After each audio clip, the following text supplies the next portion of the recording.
بسم الله الرحمن الرحيم. الحمد لله رب العالمين الرحمن الرحيم مالك يوم الدين، وأشهد أن لا إله إلا الله، وأشهد أن سيدنا ومولانا محمدا عبده ورسوله أرسله إلى الناس كافة بشيرا ونذيرا. أما بعد، فإن خير الحديث كتاب الله، وخير الهدي هدي محمد صلى الله عليه وسلم، وشر الأمور محدثاتها، وكل محدثة بدعة، وكل بدعة ضلالة، وكل ضلالة في النار. فأعوذ بالله السميع العليم من الشيطان الرجيم من همزه ونفخه ونفثه. بسم الله الرحمن الرحيم.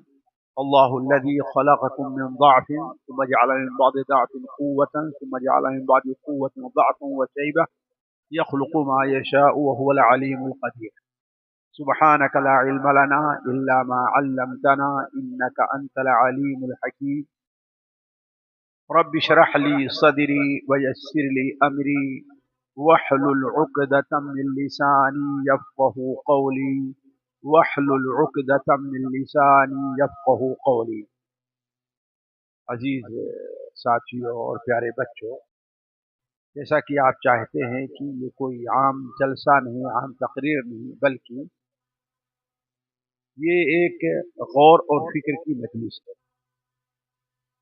کہ اس مجلس میں حاضر ہونے والے لوگ یہ محسوس کریں کہ چونکہ معاشرے کا وہ ایک بڑا حصہ ہیں، بلکہ جسے کہیے کہ مغز ہے اور کریم ہے یہ اصل معاشرے کے، تو اللہ تبارک و تعالی نے اگر انہیں یہ عمر دی ہے، یہ وقت دیا ہے، تو آخر ان کے اوپر کوئی ذمہ داری بھی ہے کہ نہیں؟ اس لیے کہ دیکھیے، اصل موضوع شروع کرنے سے پہلے یہ بات اپنی ذمہ داری میں رکھیں، یہ اپنے ذہن میں رکھیں کہ اللہ تبارک و تعالی نے کسی بھی مسلمان کو، چھوٹا ہے بڑا ہے، مالدار ہے غریب ہے، کوئی بھی ہے، عالم ہے جاہل ہے، کوئی مسلمان ایسا نہیں ہے جسے اللہ تعالیٰ نے ذمہ داریوں سے بری کیا۔ ہر ایک ذمہ دار ہے، کوئی بھی ایسا نہیں ہے۔ نبی کریم صلی اللہ علیہ وسلم کی وہ حدیث جو حضرت ابو سعید خدری سے مروی ہے کہ آپ صلی اللہ علیہ وسلم نے کیا بیان فرمایا؟ کلکم راع وکلکم مسئول عن رعیتہ، تم میں کا ہر ایک ذمہ دار ہے اور ہر ایک سے اس کی ذمہ داری کے بارے میں سوال کیا جائے، یعنی اس کے اوپر اللہ نے کچھ ذمہ داریاں رکھی ہیں جسے پورا کرنا ہے، اور وہ معاملہ یہیں تک ختم نہیں ہے، اس سے متعلق قیامت کے دن سوال بھی ہوگا۔ پھر آپ صلی اللہ علیہ وسلم نے چند چیزوں کی بالکل ان کے ذریعے کی تشخیص فرمائی، ان کا ذکر فرمایا، خاص کیا۔ ان میں جو سب سے بڑا ذمہ دار ہے حاکم وقت، اس کا بھی ذکر فرمایا کہ حاکم بھی ذمہ دار ہے اور اس سے اس کی ذمہ داری میں جو ہے اس سے پوچھا جائے گا، اور اس کا بھی ذکر فرمایا جو خود اپنے جسم کا مالک نہیں، اگر اس کے جسم کے اوپر ایک کپڑا ہے تو اس کا بھی مالک نہیں، عبد غلام جو خریدا اور بیچا جاتا تھا، آج تو الحمدللہ وہ چیز نہیں ہے، وہ اپنے جسم کا مالک ہے نہیں، اس کا غلام چاہے تو اسے اس کا مالک چاہے جا کر اسے اس کے اوپر جو کپڑا ہے اس کا مالک ہے نہیں۔ لیکن اللہ کے کیا بیان فرمایا؟ وَالْعَبْدُ رَاعٍ عَلَى مَالِ سَيِّدِهِ وَهُوَ مَسْئُولٌ عَنْ رَعِيَّتِهِ، اپنے مالک جو مال اس کے ذمے ہے اس سے متعلق اس سے سوال کیا جائے گا اور وہ ذمہ دار ہے۔ تو یہ بات ذہن میں رکھیں کہ ہر ایک ذمہ دار ہے، البتہ ہر ایک کی ذمہ داری کی الگ الگ نوعیت ہے۔ تو یہ موضوع جو اصل رکھا گیا ہے وہ کیا کہ ایک جوان، ایک مومن بندہ یہ محسوس کرے کہ آخر اس کی ذمہ داری کیا ہے، اور وہ اپنے معاشرے کا ایک مفید اور کام کا انسان کیسے بن سکتا ہے؟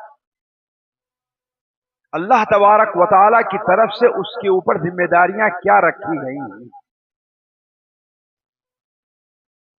لیکن سب سے پہلے ہم اس موضوع کو یہ ہم دیکھیں کہ آخر علماء جب یہ گفتگو کرتے ہیں تو نوجوانوں کا ذکر کیوں کرتے ہیں، جوانوں کا کیوں کرتے ہیں؟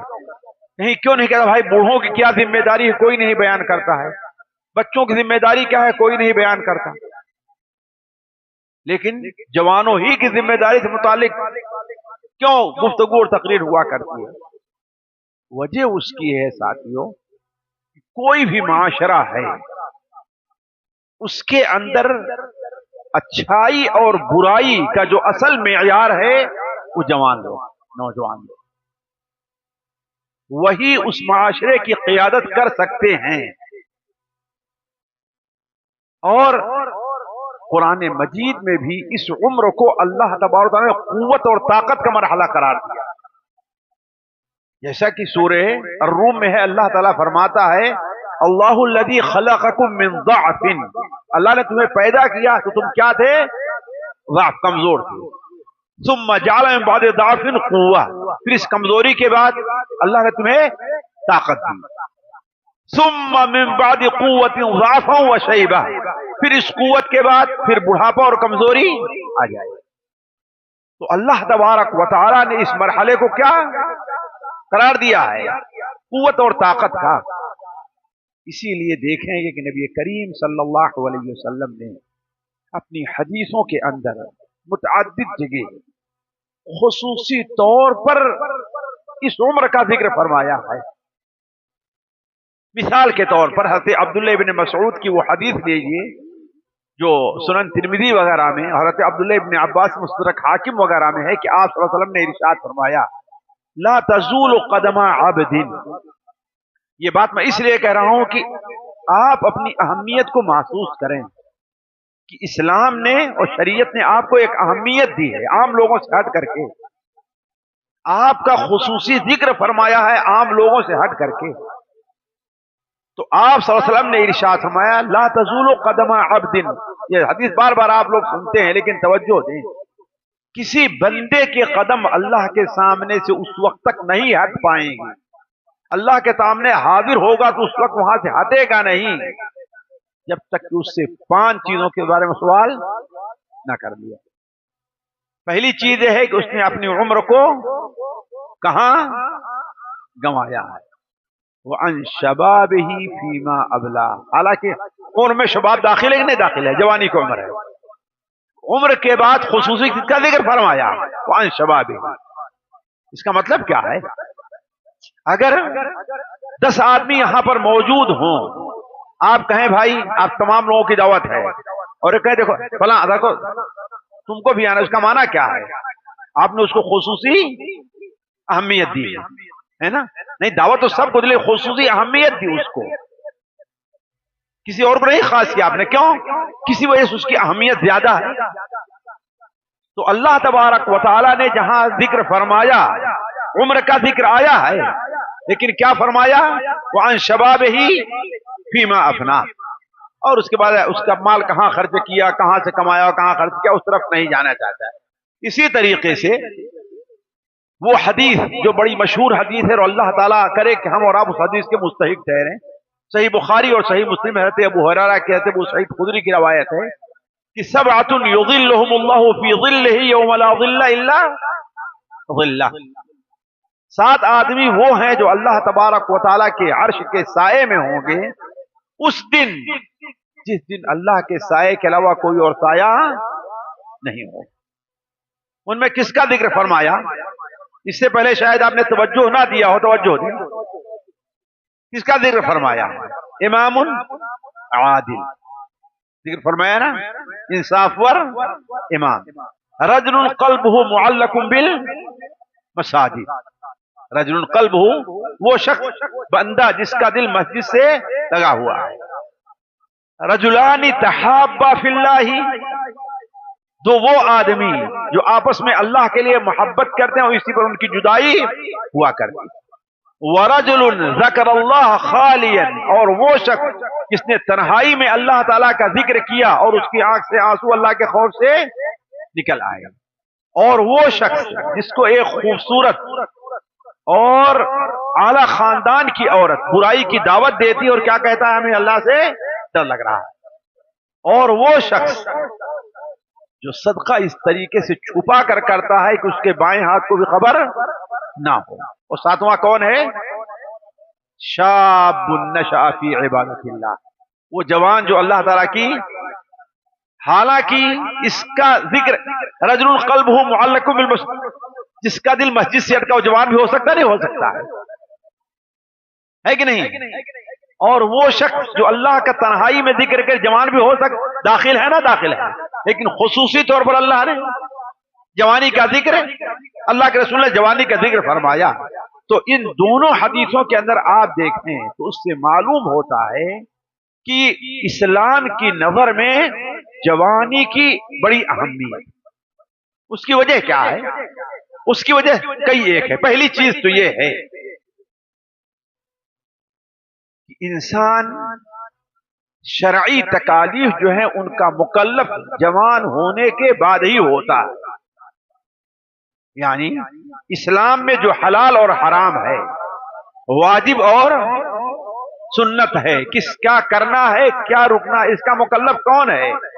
وہ شخص جو بالغ ہو، اور نابالغ ہے اس کا مکلف نہیں، اگرچہ عادت ڈالنے کے لیے اسے سمجھایا جائے گا، نماز پڑھائی جائے گی، روزہ رکھایا، سب کچھ ہے، قرآن سب کچھ ہے، لیکن اسی لیے آپ صلی اللہ علیہ وسلم کے سامنے عورت حجۃ الوداع کے موقع پر ایک بچے کو اٹھاتی ہے اور کہتی ہے اللہ کے رسول کیا اس کا حج ہے؟ تو آپ نے کیا بیان فرمایا؟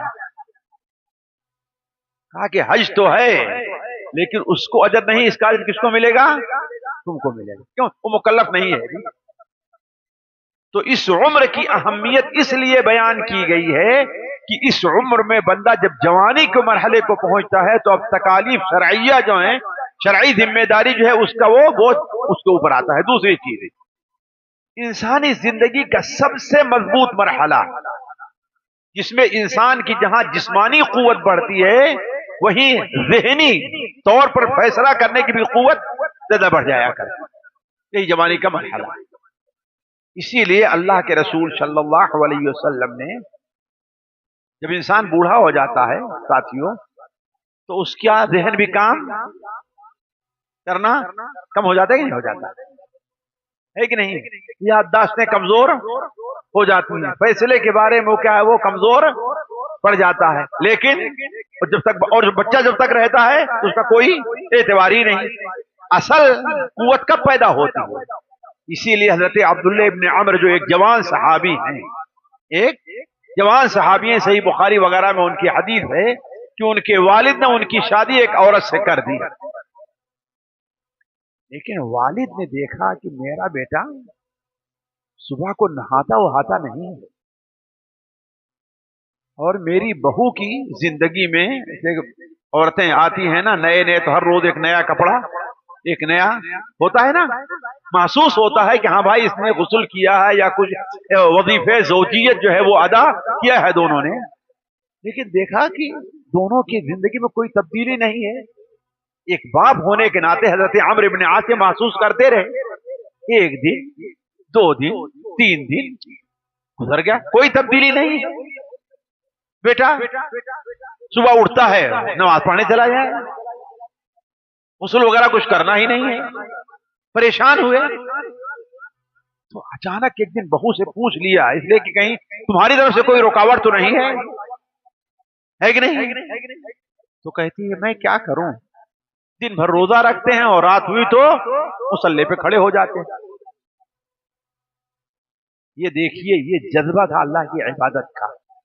نئی نئی شادی ہوئی، ذرا سوچیں، نئی نئی، ہم تو یہاں شادی ہوئی نمازیں چھوڑ دیتے ہیں اور وہاں وہ یہ ہیں کہ بیوی کے پاس ہی نہیں جا رہے ہیں، صحیح بخاری کی حدیث ہے۔ تو پوچھا تو کہتی ہے میں کیا کروں، دن بھر روزہ رکھتے ہیں اور رات میں عبادت کے لیے کھڑے ہو گئے، میرے لیے ان کے پاس کوئی وقت ہی نہیں ہے۔ تو حضرت عمرو نے خود نہ کہہ کر کے کہاں پر گئے؟ اللہ کے رسول صلی اللہ علیہ وسلم خدمت میں جا کر کہا کہ معاملہ ایسا ایسا ہے، آپ سمجھائیے اس کو. ہوتا ہے نا کسی عالم پاس جاتے ہیں کہ آپ اس کو سمجھا دیجئے، ہے نا. گئے، آپ نے ان کو بلایا، حضرت عبداللہ ابن عمرو کو. عمرو ہم نے یہ سنا، عبداللہ ہم نے یہ سنا ہے کہ ایسا ایسا ہے. تو انہوں نے کہا اے اللہ کے رسول دعنی اتمتع بقوتی وشبابی، اے اللہ کے رسول مجھے اجازت دیں کہ میں اپنی قوت اور جوانی سے فائدہ اٹھا لوں. ابھی میرے پاس جوانی ہے، قوت ہے، میں نماز پڑھ سکتا ہوں، روزہ رکھ سکتا ہوں. کہ میں بوڑھا ہو جاؤں گا تو یہ طاقت ہمارے اندر نہیں رہے گی.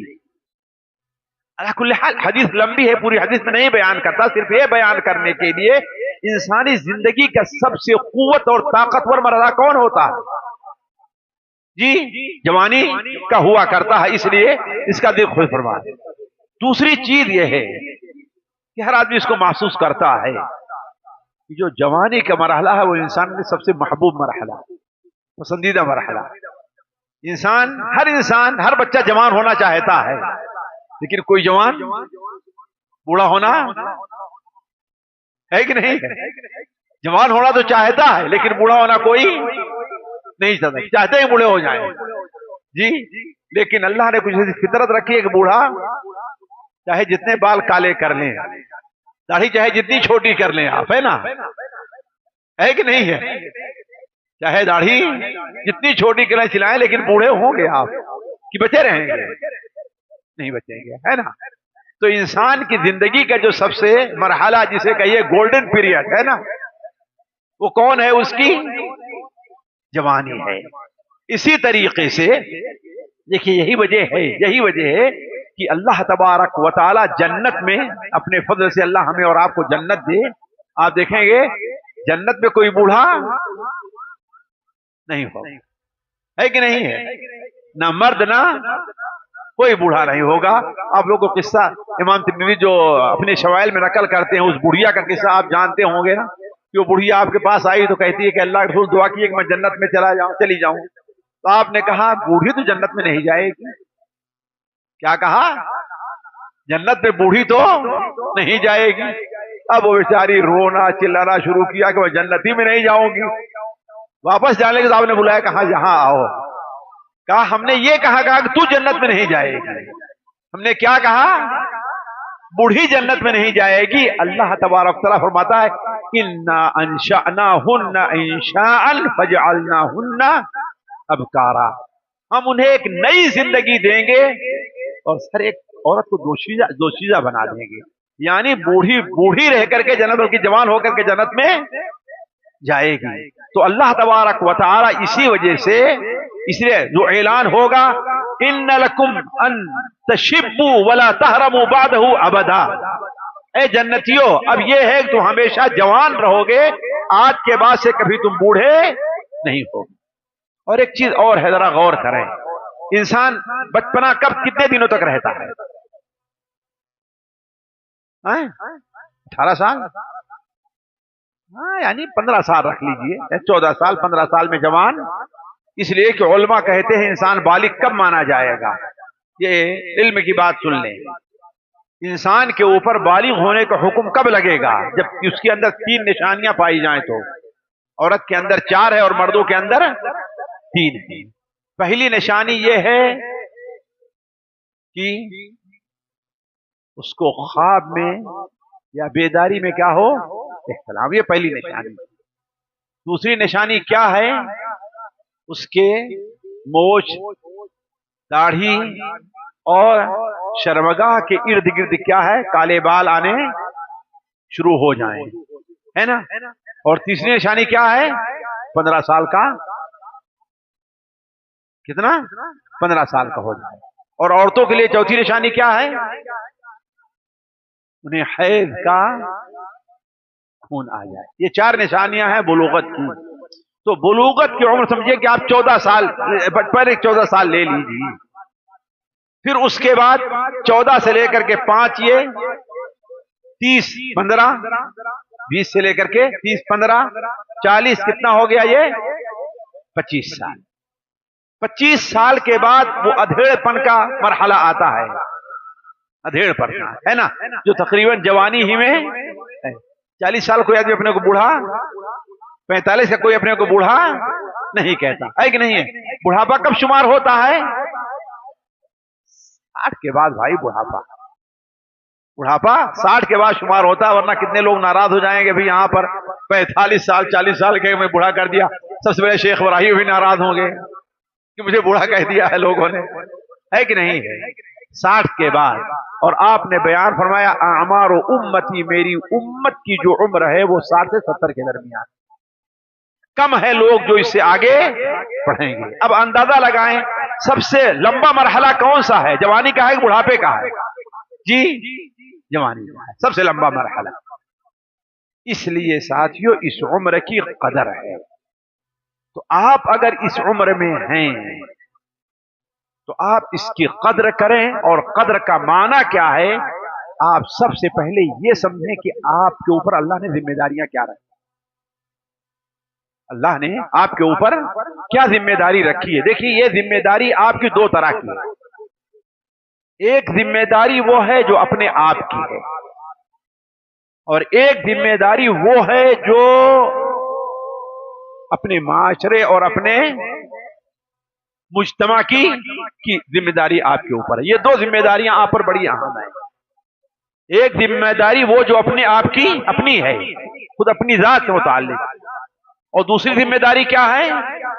جو اپنے معاشرے اور اپنے مسلمانوں کی ذمہ داری آپ کے اوپر ہے، اور دونوں ذمہ داریوں سے متعلق اللہ تعالیٰ کے مدین آپ سے سوال کریں۔ آج کی اس مجلس میں جو سب سے اہم یہ ہے کہ آپ کی ذمہ داری، خود اپنی آپ کی ذمہ داری آپ پر کیا ہے، اس لیے کہ دوسری جو ذمہ داری ہے وہ اس کے بعد کا مرحلہ ہے، اس کے بعد کا مرحلہ ہے۔ سب سے پہلے کس کی؟ اپنی ذمہ داری۔ اسی لیے اس کو محسوس کریں، قیامت کے دن اللہ تعالیٰ آپ سے دوسروں کے اعمال سے متعلق نہیں پوچھے گا۔ کس سے متعلق پوچھے گا؟ قیامت کے دن آپ اللہ کے سامنے اپنے گھر والوں اور اپنے معاشرے کو لے کر حاضر نہیں ہوں گے، اکیلے حاضر ہوں گے۔ ان کل من فی السماوات والارض الا آتی الرحمن عبدا لقد احصاهم وعدهم عدا وكلهم آتیہ یوم القیامت فردا۔ یہ 3 آیتیں جو سورہ مریم کے آخر کی ہیں، اگر آپ پڑھیں اور سمجھیں تو آپ کو جھنجھوڑ دینے کے لیے کافی ہیں۔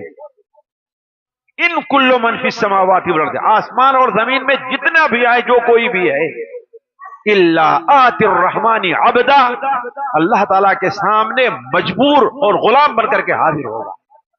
کسی کے شیخی، کسی کی بہادری وہاں کام، سب سر جھکائے حاضر ہوگا۔ لقد احصاهم وعدهم عدا، اللہ نے ہر ایک کا احاطہ کیا ہے اور گن گن کر کے رکھا ہے، کوئی آدمی چھوٹ نہیں سکتا، کوئی بھی نہیں بچ سکتا۔ لقد احصاهم وعدهم عدا وكلهم آتیہ یوم القیامت فردا، اور ہر ایک اللہ تعالیٰ کے سامنے تنے تنہا آئے، کوئی اس کے ساتھ۔ تو سب سے پہلی ذمہ داری اور اہم ذمہ داری، اس میں کوتاہی کرتے ہیں لوگ۔ سب سے پہلی ذمہ داری آپ کے اوپر کس کی ہے؟ اپنی۔ اللہ نے جہاں حکم دیا قوا انفسکم واہلیکم نارا، پہلے کس کو رکھا ہے؟ انفسکم، تم اپنے آپ کو بچاؤ۔ وَأْمُرْ أَهْلَكَ بِالصَّلَاةِ وَاصْطَبِرْ عَلَيْهَا، اس پر ثابت قدم رہو۔ اسی لیے اگر کوئی آپ کے پاس آئے اور کہے فلاں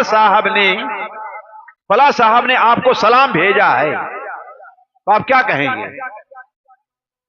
جی،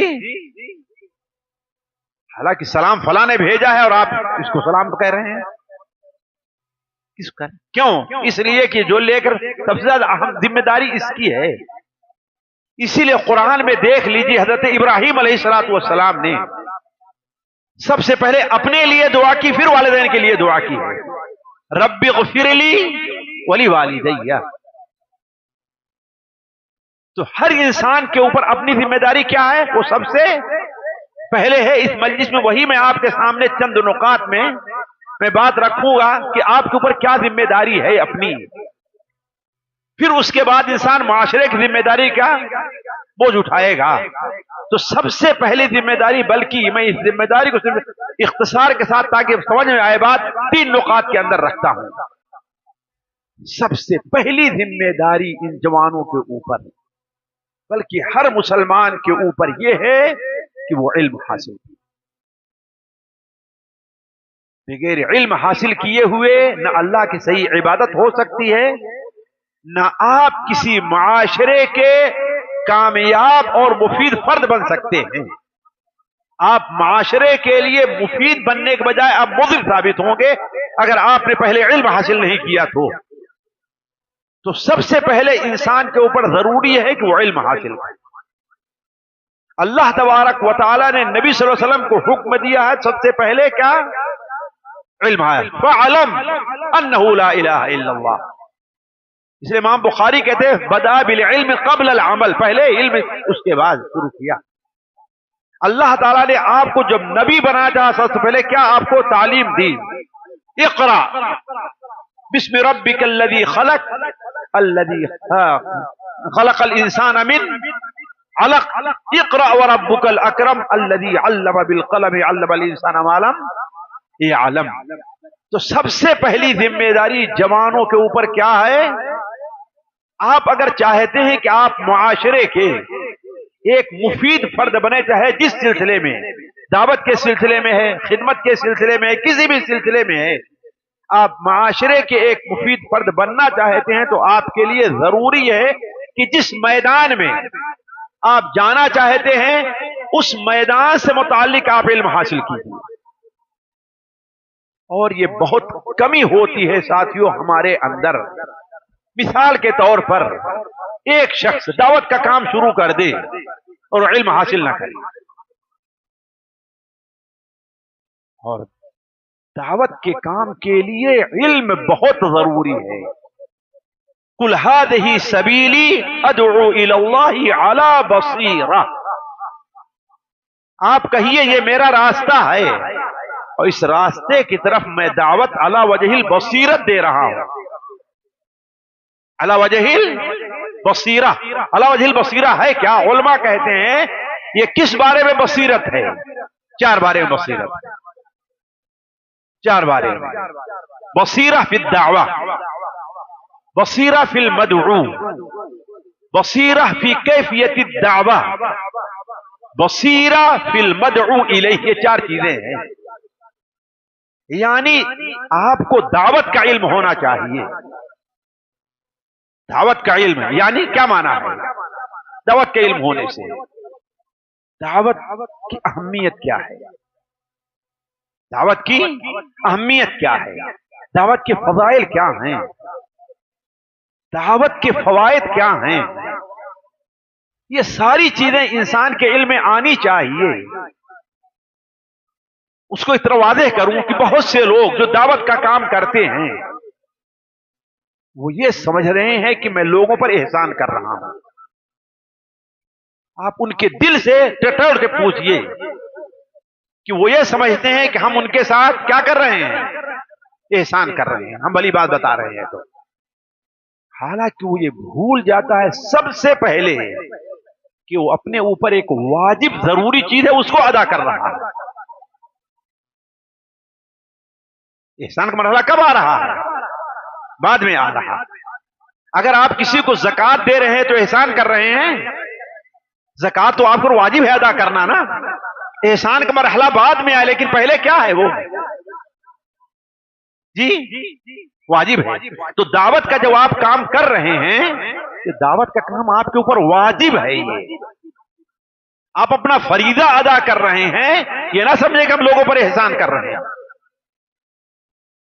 تو آج ہمارے یہاں جوانوں میں، جذباتی لوگوں میں،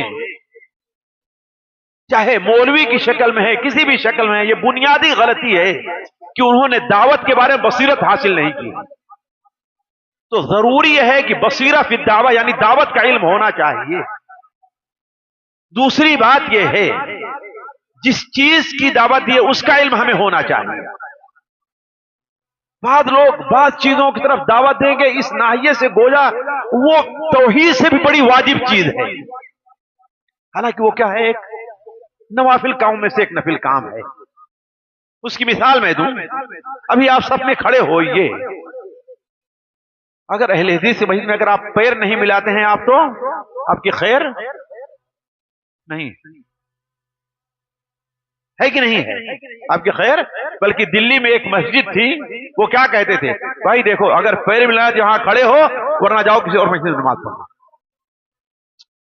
کہ بندے پیر کا ملانا ہم کہتے ہیں اہم ہے، بہت اہم ہے، لیکن اب اتنا بھی اہم نہیں کہ اس کے بغیر نماز ہی نہیں ہوگی کسی کی. کوئی آدمی ہو سکتا ہے موٹا ہے، اس کے پیر اتنے پھیل نہیں رہے، کسی کے پیر میں تکلیف ہے، کوئی بھی چیز ہے، تو یہ بنیادی طور پر غلطی ہوتی ہے کہ جس چیز کی دعوت دی جا رہی اس کے بارے ہمیں علم ہونا چاہیے. یہ واجب ہے، یہ سنت ہے، یہ نفل ہے، اس کے لیے رخصت ہو سکتی کہ نہیں رخصت ہو سکتی ہے. اب ایک صاحب ہمارے ملنے والے ہیں، ایک دوسرے آدمی نے کہا میں ان کی تقریر سننے نہیں جاتا. بھائی کیوں؟ کہا کہ میں ان سے ایک مسئلہ پوچھ رہا تھا، تو ہم سے کہتے ہیں کہ پہلے داڑھی رکھو پھر اس کے بعد مسئلہ پوچھو. اللہ کے بندے، داڑھی کا تعلق مسئلے سے کیا ہے؟ سوچنے کی بات ہے. اب داڑھی بہت ضروری ہے، لیکن یہ داڑھی نے کوئی داڑھی کٹا تو مسلمان ہی نہیں ہوگا، وہ نماز ہی نہ پڑھے، وہ علم ہی حاصل نہ کرے، یہ کون سی بات ہے؟ تو بہت سے لوگ جب دعوت کے کام میں بصیرت نہیں ہوتی ہے تو وہ غلطی کر جایا کرتے ہیں. تو پہلی چیز یہ ہے کس کا علم ہونا چاہیے؟ دعوت کا علم، دعوت کا علم ہونا چاہیے. دوسری چیز ہے جس چیز کی دعوت دی جا رہی ہے اس کا علم ہونا چاہیے. ہمیں یہ معلوم ہو کہ کس چیز کی دعوت ہمیں پہلے دینی ہے، کون سی بنیادی چیز کی پہلے دعوت دینی ہے جس کو دوسرے مرحلے میں رکھنا ہے. آج بہت سے لوگ اسلام کی دعوت دیتے ہیں لیکن اصل بنیاد اسلام کی جو توحید ہے اس کی دعوت ان کے پاس نہیں. صرف یہ سمجھتے ہیں کہ ہاں بھائی تم لا الہ الا اللہ کرو کامیاب ہو جاؤ گے، لیکن لا الہ کا معنی کیا ہے؟ لا الہ، سب سے پہلے کوئی معبود نہیں ہے. یا تمہیں سب سے پہلے جتنے بار اس کو ترک کرو، اس کے بعد اللہ کی عبادت کرو. آپ کو چائے بنانا ہے، ایک گلاس پانی، تو پہلے آپ پانی کو صاف کریں گے کہ پہلے چائے بنائیں گے پھر پانی کو صاف کریں گے؟ غور کریں آپ، پہلے آپ صاف پانی لیں گے، اگر پانی میں کچھ گندگی ہے تو اس کو پہلے صاف کریں گے چائے بنانے کے بعد صاف کریں گے؟ آپ اس کو جی پہلے صاف کریں گے. پہلے باطل معبودوں سے براءت ہے، پھر اس کے بعد اللہ کی عبادت ہے. یہ بنیادی چیز. کہنے کا مطلب یہ ہے کہ آپ جس چیز کی دعوت دے رہے ہیں اس کے بارے میں آپ کو صحیح علم ہونا چاہیے. بہت سے لوگ جذبات میں آ کر کے دعوت کا کام شروع کر دیے اور علم نہیں ہے. اس کا نتیجہ کیا نکلتا ہے؟ بسا اوقات وہ گمراہی کے شکار ہو جایا کرتے، اور پھر دوسروں طرف کوئی اعتراضات ہوتا ہے تو کہتے ہیں آپ ہم سے حسد کرتے ہیں. اللہ کے بندے، اللہ تعالیٰ نے اپنے نبی کو حکم دے رہا ہے، قل هذه سبیلی ادعو الی اللہ علی بصیرہ، یہ میرا راستہ ہے. میں اپنی طرف دعوت نہیں دے رہا ہوں، کسی طرف اللہ کی طرف دعوت دیتا ہوں. ادعو الی اللہ، کس طرف دعوت ہے؟ اللہ کی طرف. مجھے اپنی تعریف نہیں چاہیے، مجھے مال، مجھے کیا، اللہ کی طرف دعوت دے رہا ہوں. وہ علی بصیرہ، صرف دعوت نہیں دے رہا ہوں، علی وجہ البصیرہ دعوت دے رہا ہوں. تو بصیرہ کیا ہے؟ کس کے بارے میں بصیرت ہو؟ دعوت کے بارے میں، جس چیز کی دعوت ہے اس کے بارے میں. اور تیسری چیز کیا ہے؟ یاد رکھیں گے یہ چیزیں کم آپ کو بتانے والے ملیں گے، اس چھوٹے مولوی سے سن لیجئے یہ باتیں. تیسری چیز کیا ہے جس کے بارے میں علم ہونا چاہیے؟ جس کو آپ دعوت دے رہے ہیں اس کے بارے میں آپ کو معلومات ہونی چاہیے کہ وہ کیسا آدمی، جاہل ہے، وہ عالم ہے، وہ سیدھا سادہ سا ہے، وہ ضدی قسم کا ہے، کیسے ہے، ہم اس سے کیسے نپٹیں گے؟ اللہ کے رسول صلی اللہ علیہ وسلم، صحیح بخاری کی روایت ہے، اللہ کے رسول صلی اللہ علیہ وسلم نے حضرت معاذ ابن جبل کو جب یمن بھیجا آپ نے سب سے پہلے انہیں کیا وصیت کی؟ یہ دیکھیے علم ہے. سب سے پہلی وصیت کیا تھی آپ نے؟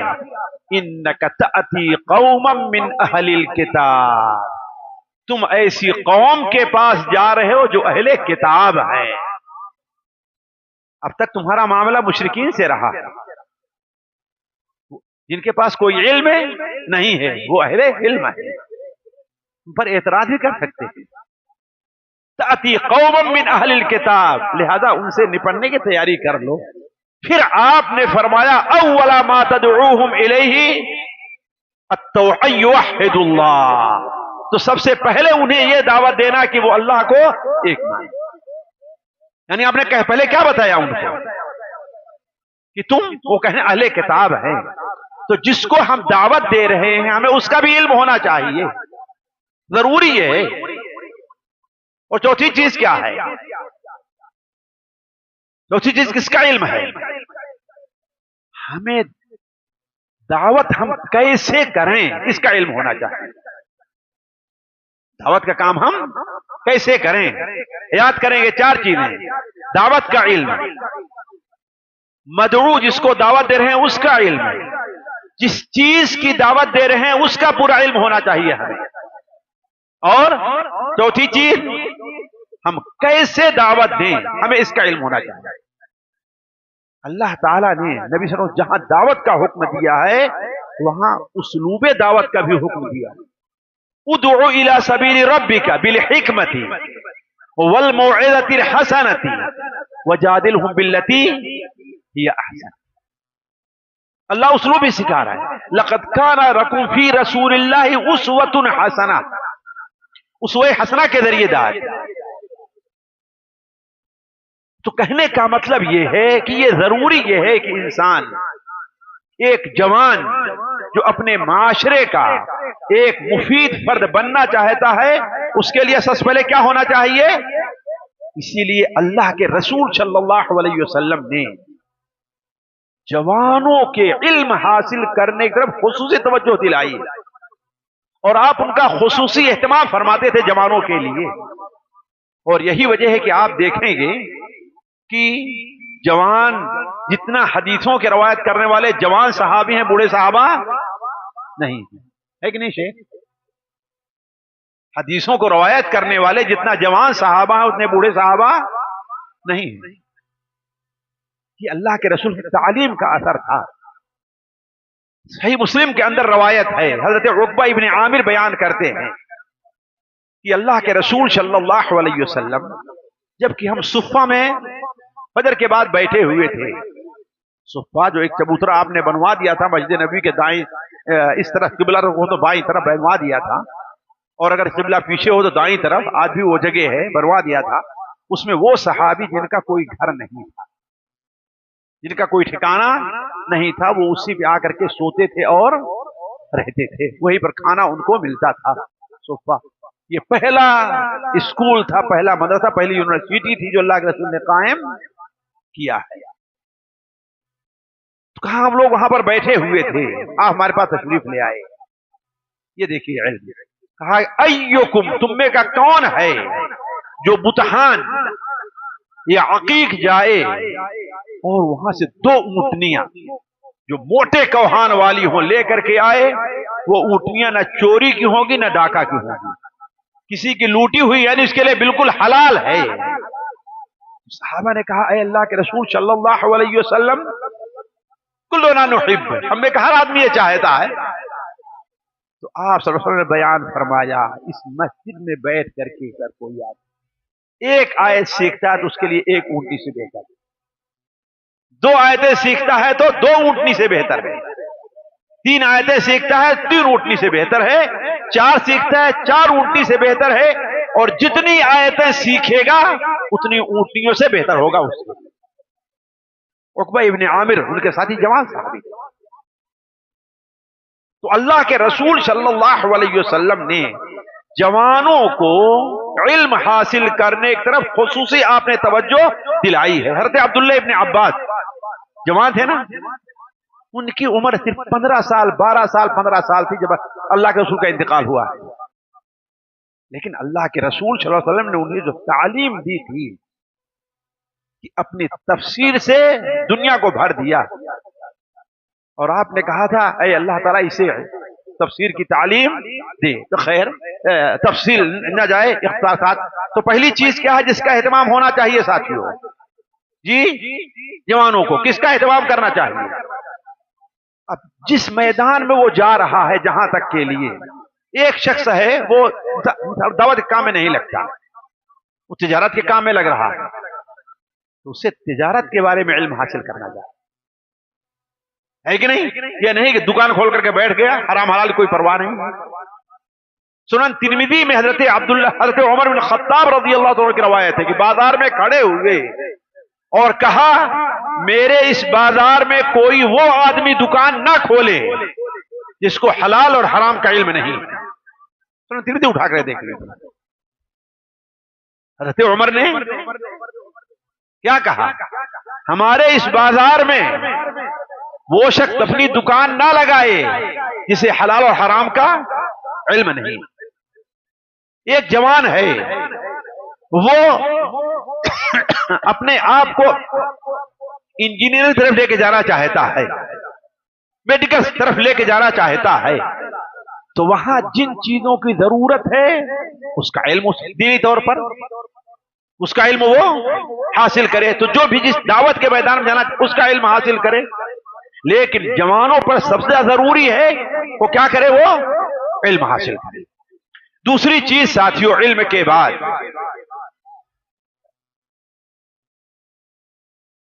ایمان کی بڑی اہمیت ہے۔ کس بات کی؟ ایمان کی۔ ہمارا علم بغیر ایمان کے کام نہیں آئے گا۔ علم ہمارا بہت عالم بڑا بن جائے، ابلیس سے بڑا عالم کون ہوگا؟ جی ابلیس سے بڑا عالم کون ہوگا؟ ہے کہ نہیں؟ لیکن کچھ کام آیا؟ مستشرقین یعنی یہ نصرانیوں کا وہ گروپ جو اپنے کو مستشرق کہتا تھا، یعنی مشرقی جو علوم ہیں ان کے بارے میں معلومات حاصل کرنا، مشرقی جو علوم ہیں ان میں قرآن حدیث یہ جو ان کے بارے معلومات حاصل کرنا، انہوں نے بعد ایسا کام کیا جو مسلمانوں نے نہیں کیا حدیث کی خدمت میں۔ سب سے پہلے قرآن کی فہرست حروف کے لحاظ سے انہوں نے مرتب کی، 6 اتنی موٹی جلدوں میں چھپی ہے ایک کتاب، اور حدیث کی 9 جو بڑی بڑی کتابیں ہیں، 9 بڑی بڑی کتابیں ہیں، کتب ستہ، موطا امام مالک اور جو ہے مسند احمد، سنن دارمی وغیرہ جو کتابیں ہیں، ان کی فہرست مرتب کیا ہے کہ یہ لفظ مثال کے طور پر کس کتاب میں کہاں ہے، جو آج ہر آدمی جو حدیث کا کام کرتا ہے اس کے لیے وہ چیز کیا ہے، وہ ضروری وہ کام کر رہا ہے۔ بند کریں کیا؟ اگر وقت کم ہو گیا تو بند کریں، جو ہے وہ جمع کیا ہے، لیکن علم تو ان کے پاس ہے نا، لیکن ایمان کوئی کام آیا ان کا؟ ایمان نہیں۔ تو ایمان ضروری ہے، اور ایمان کے سلسلے میں وقت نہیں میں تفصیل بیان کروں، 2 چیزوں کی ضرورت پڑتی ہے، ایک تصحیح ایمان، ایک ترسیخ ایمان۔ ذرا غور کریں گے ہمارے وہاں، ایک تصحیح ایمان یعنی ہمارا ایمان صحیح ہو، غلط رخ پر نہ ہو، ہے کہ نہیں؟ اسی لیے آپ نے بیان فرمایا کہ جو کاہن اور عراف کے پاس جائے نہیں۔ ایک بار صحابہ کرام کا آپس میں اختلاف ہوا کس تقدیر کے بارے میں، آپ نے کہا تقدیر میں گفتگو نہ کرو، یہ ایمان کا حصہ نہیں ہے گفتگو کرنا، بلکہ منع ہے۔ تو 2 چیزیں ہیں، ترسیخ تصحیح ایمان یعنی ہمارے ایمان کی تصحیح ہو، اور دوسرا ترسیخ ایمان، ایمان ہمارے دل کے اندر جاگزی ہو جائے، ہمارے دل میں کیا ہو، پیوست ہو جائے، یعنی ہمیں اس پر مکمل یقین ہو۔ آج ہمیں کون نہیں جانتا ہے ساتھیوں کہ ہمارے پاس 2 فرشتے ہیں، یہ جانتا ہے نا، لیکن یہ ایمان ہے، تصحیح ایمان ہے، لیکن ترسیخ ایمان نہیں ہے، یعنی ایمان راسخ نہیں ہے۔ کیوں؟ اس لیے کہ اپنے دل پر ہاتھ رکھ کر کے بتائیں، یہ موبائل ہے آپ کا، موبائل میں آپ کوئی ایسی تصویر دیکھ رہے ہیں جو مناسب نہیں، اگر 1.5 سال کا بچہ آ جائے تو آپ دیکھیں گے؟ کیوں؟ شرمائیں گے نا، ہے کہ نہیں؟ شرمائیں گے نا؟ لیکن ان فرشتوں سے آپ کیوں نہیں شرما رہے ہیں؟ اللہ تعالیٰ سے کیوں نہیں شرما رہے ہیں یار؟ اس کا مطلب کیا ہے؟ ہمارا ایمان ہے صحیح لیکن دل میں پیوست نہیں ہوا ہے. تو ضروری ہے کہ ترسیخ ایمان کیسے ہو ہمارے اندر، ہمارا ایمان کیسے راسخ ہو جائے اللہ کی قدرت کے اوپر، اللہ تعالیٰ پر یقین ہمارا کیسے ہو جائے، یہ بہت ضروری چیز ہے. اور اللہ کے رسول صلی اللہ علیہ وسلم ان چیزوں پر خصوصی توجہ دیا کرتے تھے، تصحیح کے بارے میں بھی اور کس کے بارے میں؟ ترسیخ کے بارے میں. تیسری چیز ہے، میں دیکھ رہا ہوں کہ وقت جا رہا ہے جی، اس لیے میں ذرا مختصر کر رہا ہوں. اسی لیے دیکھیں ایک صحابی جو طائف کے رہنے والے ہیں، حضرت سفیان بن عبداللہ، آپ کے پاس آتے ہیں اور کہتے ہیں اے اللہ کے رسول صلی اللہ علیہ وسلم، مجھے آپ کوئی ایسی نصیحت کیجئے کہ آپ کے بعد کسی سے پوچھنے کی ضرورت نہ پڑے. آپ نے کیا بیان فرمایا؟ کیا کہا؟ قل آمنت باللہ ثم استقم. اس پر جم جانا ہے. اور آج ترسیخ ایمان نہ ہونے کی وجہ سے ہمارا جوان، ہماری بچیاں بھٹک رہے ہیں. اگر یہ ایمان جاگزی ہو جائے کہ ایک مومن مرد اور مومن عورت کے لیے کافر مرد کافر عورت مناسب ترس ذہن میں جم جائے. ساتھیوں وقت نہیں کہ میں آپ سے بتاؤں، میں ایک ایسی عورت کو جانتا ہوں اچھی طریقے سے، جس کی ماں نے اس کی عمر 11-12 سال کی تھی تو ایک غیر مسلم کے ہاتھ بھیج دیا. اور غیر مسلم بھی اپنے اعتبار سے بڑا شریف تھا، اس نے اسے اپنی بیوی بنا کر کے رکھا. نام بھی بدل لیا اس کا پریا. کیا نام رکھا اس کا؟ پریا. اجازت دے ذرا سن لیں عبرت، ترسیخ ایمان کا مسئلہ اپنے ذہن میں رکھیں آپ کس طریقے سے ہوتا ہے. پریا اس کا نام رکھا. لیکن جانتے ہیں جو مالدار لوگ رہا کرتے ہیں نا، ایک پلیٹ پر ان کو صبر نہیں ہوتا ہے کہ نہیں ہے؟ وہ دائیں بائیں پیر ہاتھ مارتے رہتے ہیں. تو اس کی اس بیوی نے 2 بچیاں بھی ہو گئی، اس کو 2 لڑکیاں بھی. اس عورت نے دیکھا کہ آج کل صاحب ذرا سے تھوڑا سا بدلے نظر آتے ہیں، ہے نا؟ جیسے آپ لوگ کبھی گانا سنتے تھے نا، بدلے بدلے میرے سرکار، ہے کہ نہیں؟ یہی تو معاملہ ہے نا. تو دیکھا کہ کچھ بدلے سے ہیں. تو ایک بار اس کا جی چاہا خود ہی ڈرائیونگ کرے. حالانکہ آج سے 25 سال پہلے ایک ساڑی 2-2, 3-3, 10-10 لاکھ کی پہنا کر رانی بنا کر کے رکھتا تھا وہ اس کو اپنے گھر میں. کوئی کمی دنیا کی نہیں تھی. ڈرائیور چھوڑتا تھا بچیوں کو کہاں؟ اسکول. لیکن ایسے الجھن تھی جی میں آج میں جاتی ہوں اپنے بچیوں کو چھوڑنے کے لیے. تو بامبے کے روڈ پر نکلی اپنی بچیوں کو چھوڑنے کے لیے، کیونکہ ہمارے ہاں ڈرائیونگ کیا ہے؟ بائیں طرف سے ہے نا. تو کیا دیکھتی ہے کہ یہاں پر کوئی شخص بیٹھا ہوا ہے اور لوگوں کو ہاتھ ہوتا ہے نا دیکھ کر کے بتاتا ہے. تو سوچتی ہے کہ ٹھیک ہے میں بچیوں کو چھوڑ کر اسکول میں دیری ہو رہی اسکول کے لیے، واپس آتی ہوں تو میں اپنا ہاتھ میں بھی دکھاتی ہوں. تو آئی اپنی گاڑی اس طرف کھڑی کیا اور کھڑی کرنے کے بعد اپنے روڈ پار کر کے اس طرف گئی. تو بھی لائن میں کھڑی ہے اور جو بیٹھا ہے دیکھ رہا کہ یہ عورت کوئی معمولی نہیں لگتی. بات لباس سے ویسے معلوم ہوتا ہے نا کہ یہ شکل معلوم ہے کہ ہاں بھائی یہ غریب ہے کہ امیر ہے کیا ہے. یہ تو ایک عجیب عورت اور اللہ نے خوبصورتی بھی اس کو دی تھی. جب اس کی باری آئی تو کہا کہ بابا ذرا میرا ہاتھ دیکھیے تو کیا ہے. تو پہلے تو اس کو چاروں طرف دیکھتا ہے، تو اس سے پوچھتا ہے کہ آپ کا نام کیا ہے؟ آپ کا نام کیا ہے؟ اس نے اپنا پرانا نام بتلایا. کہا کہ میرا نام شبانہ ہے. کیا بتایا؟ کہا تم مسلمان ہو؟ تم مسلمان ہو؟ کہا کہ ہاں. کہا اگر تم مسلمان ہو تو تمہارے تمام پریشانیوں کا حل تمہاری کتاب قرآن میں موجود ہے. کافر ہے لیکن شیطان بھی کبھی کبھی سچ بولتا ہے نا. وہ کافر لیکن کیا کہا؟ تمہاری تمام پریشانیوں کا حل کہاں ہے؟ جی قرآن میں. واپس چلی آئی، نوکر کو پیسے دیا اور کہا جاؤ محمد علی روڈ سے کیا لے کر کے آؤ؟ ترجمہ والا قرآن لے کر کے آؤ. وہیں ملتا تھا نا قرآن بامبے میں، ہے نا. وہ لے کر کے آیا، اس کو پڑھنے لگی۔ اب پڑھنے لگی تو اس نے دیکھا کہ ہم تو جس زندگی میں، یہ زندگی ہی نہیں ہے، ہماری زندگی تو کچھ اور ہے۔ یہاں تک اس نے سمجھا گویا کہ میں تو اس کے لیے اب جائز ہی نہیں ہوں، میں کہاں مسلمان ہوں اور یہ کیا کافر، ہماری شادی ہے، لہذا دوری اختیار کرنا شروع کر دی۔ وہ بھی میں کہوں شریف تھا، دوری اختیار، یہاں تک کہ گھر سے نکل گئی تو اس کے لیے ممرہ میں ایک فلیٹ اس نے کرائے پر لے کر دیا کہ مہینہ 2 مہینہ ہفتے 10 دن میں کبھی تو اپنی بچیوں کی محبت میں لوٹے گی، نہیں لوٹے گی۔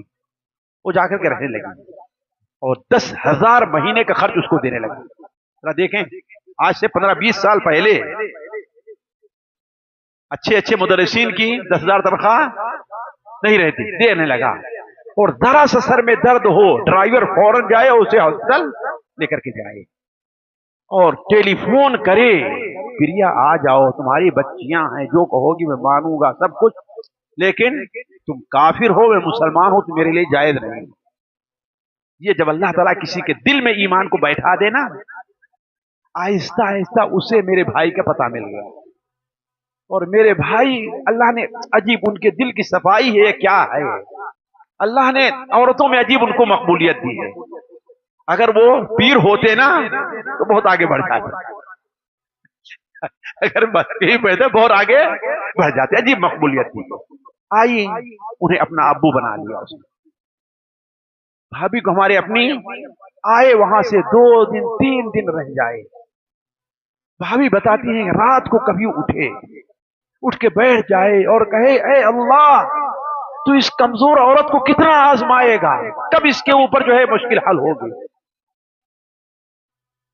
ادھر سے اس کا ٹیلی فون آ رہا ہے، آ جاؤ نہ پریشان کرو، میں تمہارے بغیر نہیں رہ سکتا، لیکن دل میں جہاں پر ایمان بیٹھ گیا دنیا کی کوئی طاقت اس کو نکال نہیں سکتی۔ ساتھیوں، میں انڈیا آیا ہوا تھا، پرتاپ گڑھ میں تھا، میرے بھائی وہاں تھے، میرے کسی بچے کی شادی تھی، تو بامبے سے ٹیلی فون جاتا ہے کہ ابو جان میری شادی لگ گئی۔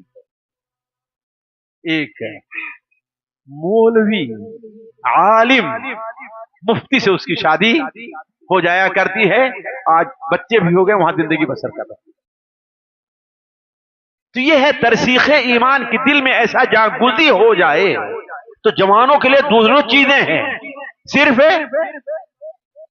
تصحیح ایمان نہیں کہ ہم اہل حدیث ہیں، ہم یہ ہیں نہیں ہیں، ضروری ہے کہ وہ ایمان ہمارے دل کے اندر راسخ بھی ہو۔ اب اس کو کیسے راسخ ہو یہ الگ مسئلہ ہے، اس کو آپ کے سامنے رکھنے کے لیے ہمیں تو عنوان دیا ہے کتنا، اتنا بڑا سا، اور وقت دیا ہے کتنا، 1 گھنٹے کا، جس کے لیے جو ہے وہ ایک لمبی مجلس چاہیے سمجھنے سمجھانے کے لیے۔ اللہ کل حال آخری بات ساتھیوں، ایمان کے بعد ضروری ہے کہ عمل ہونا چاہیے۔ قرآن مجید میں ایمان کے ساتھ 50 جگہ عمل کا ذکر ہے، بغیر عمل کے کوئی جنت میں نہیں جائے۔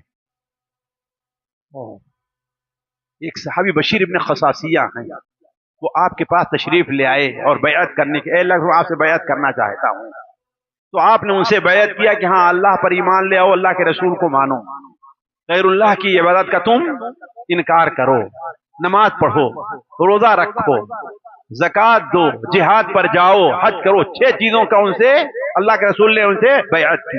تو کہا اے اللہ کے رسول میں سب کام کروں گا، 2 کام تو میں نہیں کر سکتا۔ کہا وہ کیا؟ کہا آپ کہیں زکات دینے کے لیے یہ مجھ سے نہیں ہوگا، اس لیے کہ میرے پاس صرف 10 اونٹ ہیں، بس اونٹنیاں ہیں، وہی میرے بچوں کا سہارا ہیں، یہ ہیں وہ ہیں۔ حالانکہ کتنے اونٹ پر زکات ہے؟ جسے کتنے اونٹ ہوں تو زکات ہے؟ 5 ہو تو زکات ہے، 4 پر کوئی نہیں، لیکن 5 پر کیا ہے؟ ان کے پاس کتنے تھے؟ 10۔ کہا کہ میں نہیں دوں گا، یہ ہمارے بچوں کا کھانا پینا اور سواری ہے۔ دوسری چیز یہ ہے کہ آپ نے کہا جہاد میں نہیں جا سکتا، میں کہیں بزدل ہو گیا اور بھاگ کھڑا ہوا تو اللہ میرے تمام عام کو ضائع کر دے گا۔ تو کہتے ہیں اللہ نے ان کا ہاتھ پکڑا ایسے اور جھٹکا، کہا اللہ صدقت والا جہاد فیما تدخل الجنہ، نہ صدقہ دے گا نہ جہاد کرے گا، جنت میں کیسے جائے گا؟ جنت میں جانے کے لیے، کامیابی کے لیے عمل کیا ہے؟ ضروری ہے۔ اسی لیے دیکھیں اللہ کے رسول صلی اللہ علیہ وسلم جوانوں کو کس طریقے سے عمل ابھارتے تھے۔